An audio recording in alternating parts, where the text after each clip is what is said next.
Nakakaloka. Siguro sadyang maliit lang talaga ang mundo para sa inyo, Maleficent. I mean Mars. Ay, naku pa dyan sa bastardong yan. Kailan ka ba lalamunin ng lupa, Takgo? Grabe yung mga ganyan ang mga linyahan ng Marsico. Kabog ang lahat ng mga kontrabida sa pelikula.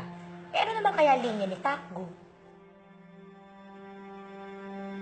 Kaya pala magaan ang loob ko sa'yo.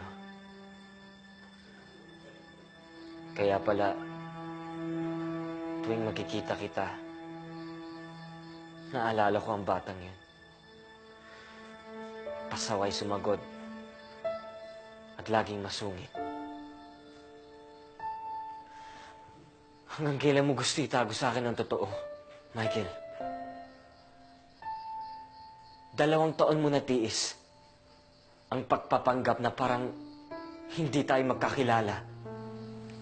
Wala akong dapat ipaliwanag sa'yo. Pero kung gusto mong malaman,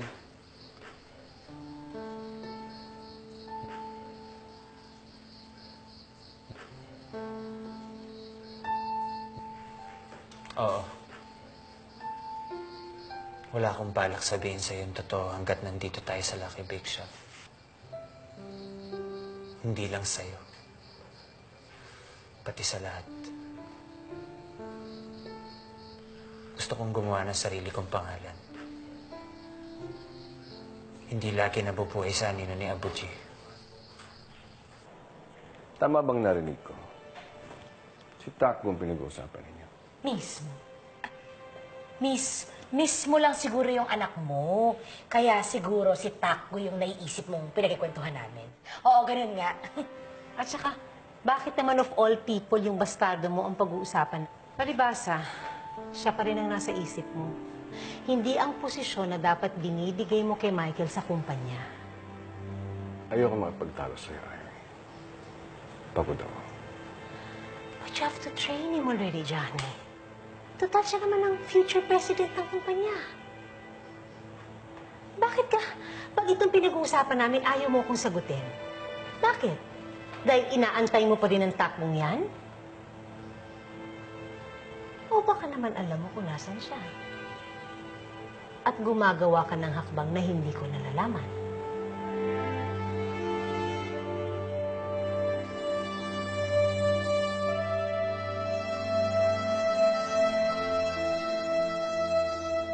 Anong gusto mong gawin ko?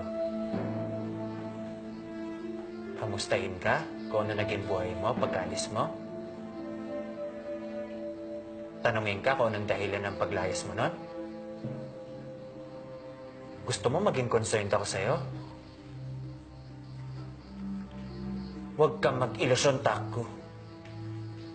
Dahil kahit sa mga oras na to, basura pa rin ang tingin ko sa'yo. At hindi kita kaibigan. Kahit kailan, hindi kita pwedeng maging kapatid.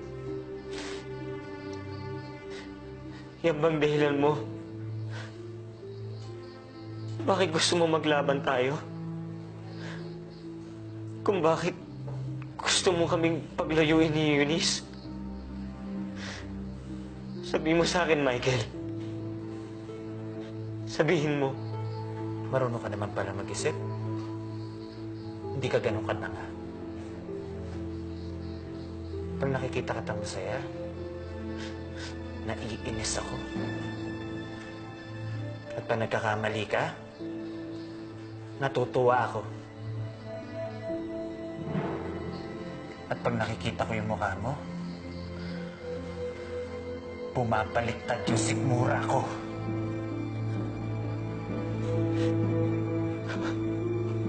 Ganun.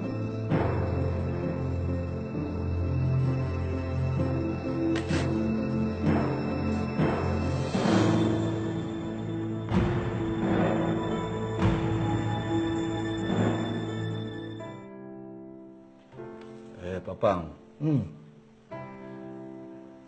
Para ho kasing walang ganang gumawa ng tinapay itong si Takgo nitong mga huling araw eh. Meron po ba kayong alam na dahilan? Bakit hindi siya tanungin mo? Para po kasing walang ganang makipag-usap eh. Lagi pong tahimik at malalim ang iniisip. Kung kailan pa naman po malapit na ang kompetisyon. Kulang na rin po yung ingredients niya. Ako palagay ko hindi ho makakagawa ng maayos na tinapay yung bata ngayon.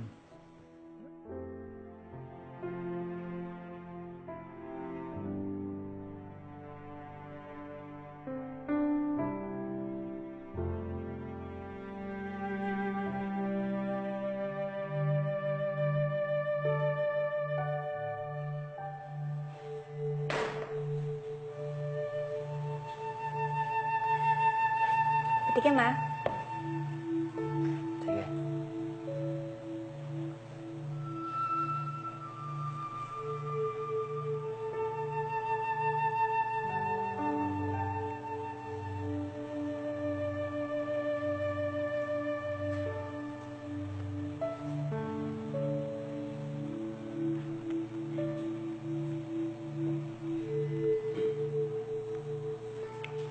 Mukhang matamlay yung lasa ng mga pandiagwa mo, ah. Parang ikaw, nitong mga huling araw. Pati nga si Kuya Victor nag-aalala na sa Yui. Ano ba kasi nangyari?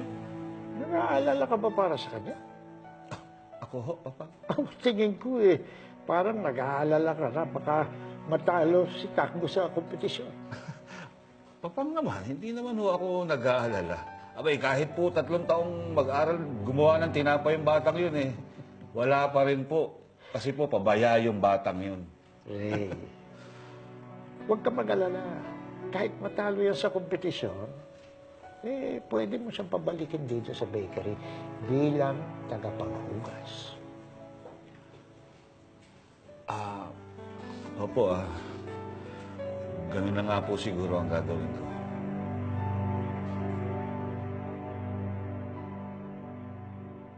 Dahil ba wala na si Eunice dun sa dati niyang tinitirahan? Kaya hindi kayo nakapag-usap? O dahil dun sa babaeng nagpunta rito?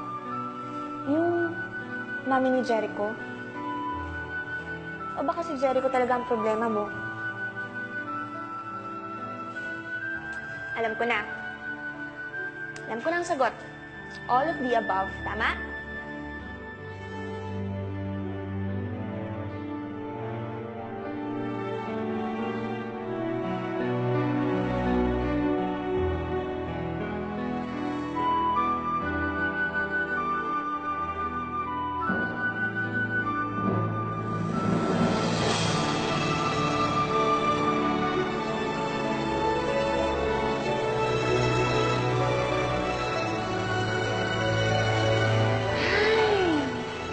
Sabi ko na nga ba?